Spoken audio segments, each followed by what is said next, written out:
Oh my god. After months, literally my past 60 days, I have had such little interest in this game because I've been playing at about 3,100 win 8. Might be 32, it might be 3k, I don't know exactly.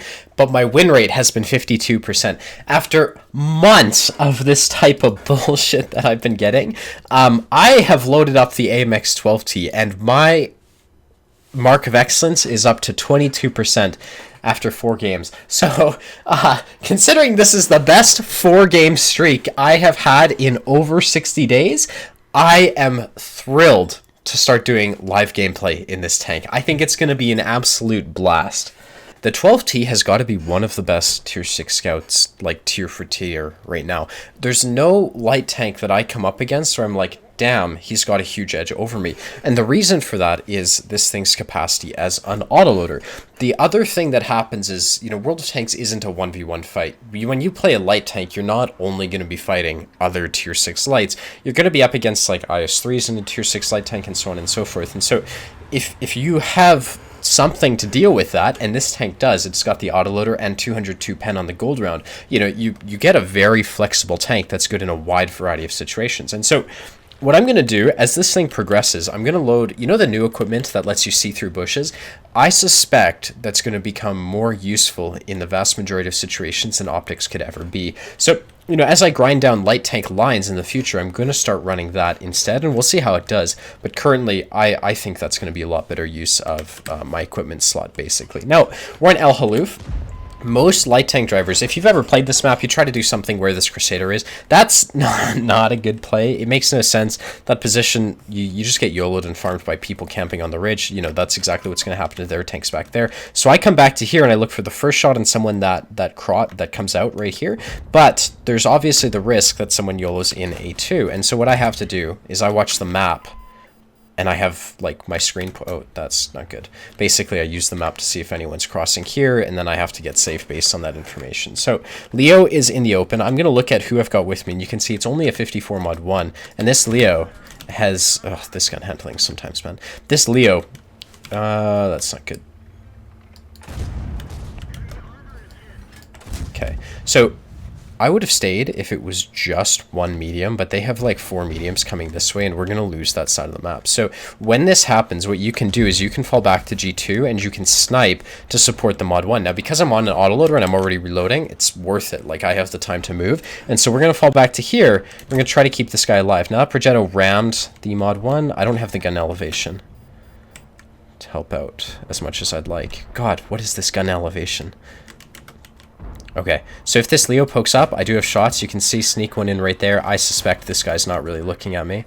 Yep, they're all pushing. That Progetto is going to be annoying, so I'm going to reload again. So our KV3 is dead, and they pushed faster than I thought, but I should be able to get here before my next reload, and that's going to allow me to clip probably the Leo out and help out my team in that regard. Now, we're losing, so I'm going to have a wicked game if we want a chance at winning this one, in my opinion. So I'm having gun elevation issues. There's a ramp right in front of me. There you go. So now I have the gun elevation. I'm just going to take this shot, hope it goes in while I continue to aim, and then we're going to kill the tier 8 for sure.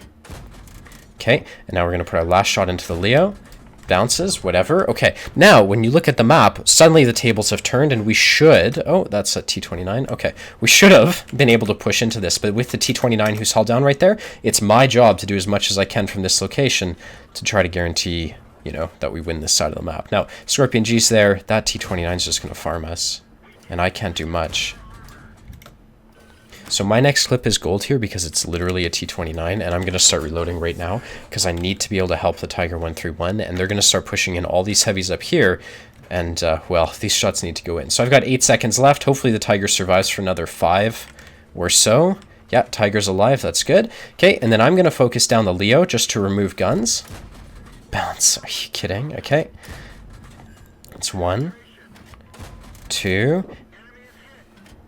3. Okay, perfect. So from here, now, that T29 is going to still push in. I'm using this autoloader as a DPM tank, which is unfortunate. It's not what it's designed for, but there's nothing better for me to do. My position is going to become super useful as they begin to push in, and I'll be able to spot for all of our TDs camping in the back. Now, this T29 has to drive through, in my opinion, and we'll try to clip him out here. I'm not concerned with these players for obvious reasons. Well, maybe it's not obvious, but basically there's not much I can do about him.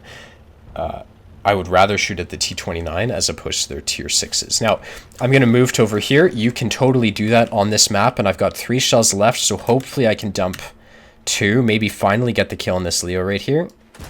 Goes in, that's what we need. Now, KV2 is going to push up to E1, and he might spot me. I'm not going to have the gun elevation here. Let's see if we put my tank to the side. If I do, yeah, I do. Okay, now here, I'm going to focus the KV2, just to remove a massive alpha gun from the fight if I can.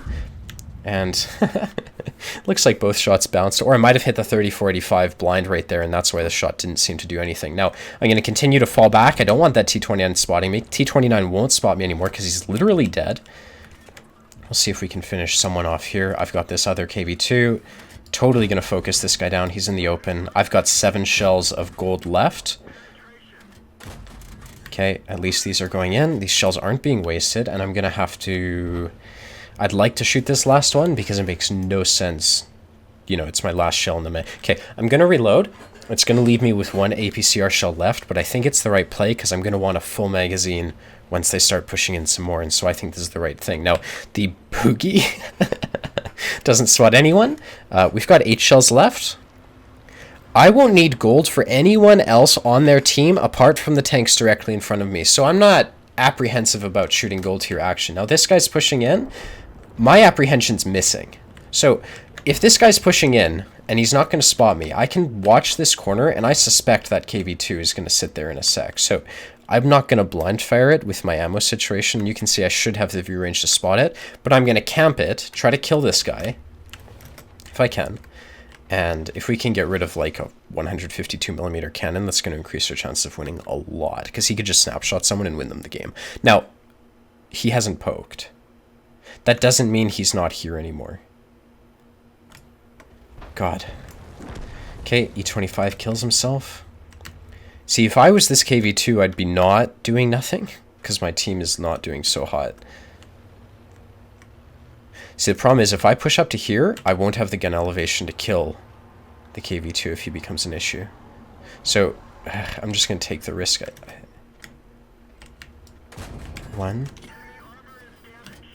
2. Now I'd expect this KV2 to be here, so I'm just going to aim, and we're going to reload right now. Okay. And that 30-45 is going to be coming around, so we're going to have to deal with that. Now, we're up to 1500 damage, which is great. 30-45 will be here, and I've got bushes by the looks of it, so we should be able to spot him and not be lit. If we play this reasonably well, that's an E25. Get the kill. Nice. And that's their KV2.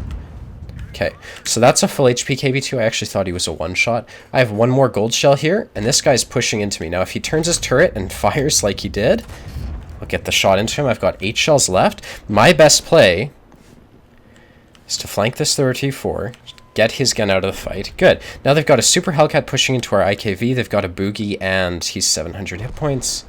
Lord. Do I have enough shells? No, I don't. It's a Super Hellcat. I kind of feel like my best play is just to get out of here, because I don't really have gun elevation.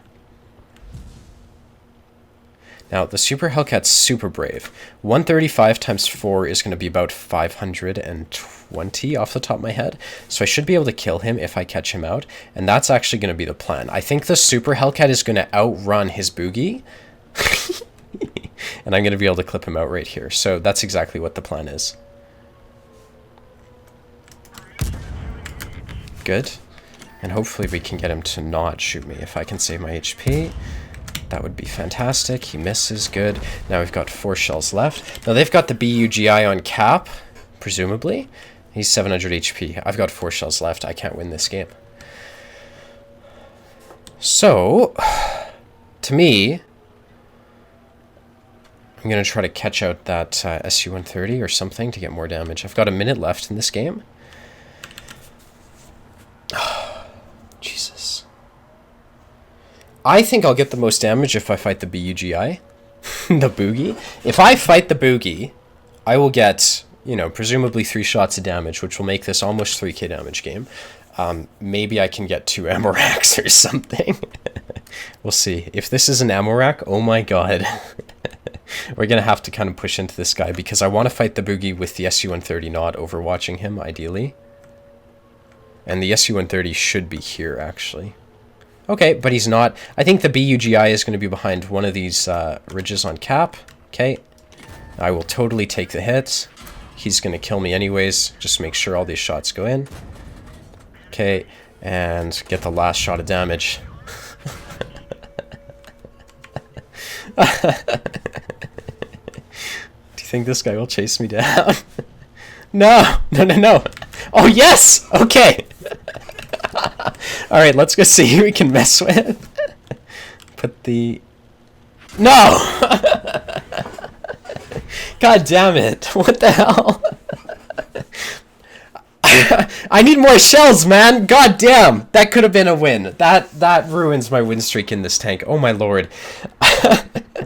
If I'd had enough damage, maybe. I totally would have been able to kill the BUGI. Maybe not, probably not the SU-130, but he's an SU-130. They are pretty... That was a mastery on a loss? Oh my god. Got an Orlex medal, high caliber, defender, mastery badge, wild, 3,200 damage. How many shots did I miss? 33 of my 36 shots hit. That's about as good as you can hope for in any tank, man. Holy crap. What a game. Well, anyways, this tank, as you can see, it's working out fantastically for me. So far, we've got an 83% win rate, 1,772 damage per game. The mark of excellence is 27% out of 6 games. Wild. I am loving this thing. It's got to be one of the best tier 6 seal clubbers at this point. I don't know. When you look at the tier 6 tech tree in this patch 1.1, like, I have no clue. Maybe the VK3002 is another great tank to get, and I have the free XP to get it soon. I'm trying to get the 57 heavy and the leopard. Let's get this tank next for the next tier 6 seal clubber. But yeah, holy crap. The 12T, there's almost nothing that I can see that I would rather be playing. And, well, yeah. Huge thanks for watching. I'm going camping this weekend, so if you want to see more, be sure to like and the subscribe button. I will be recording a couple of videos today, hopefully. Might have to use some replays because not much is going to top that one. But, yeah, I hope to see you around. Later, guys. Bye-bye.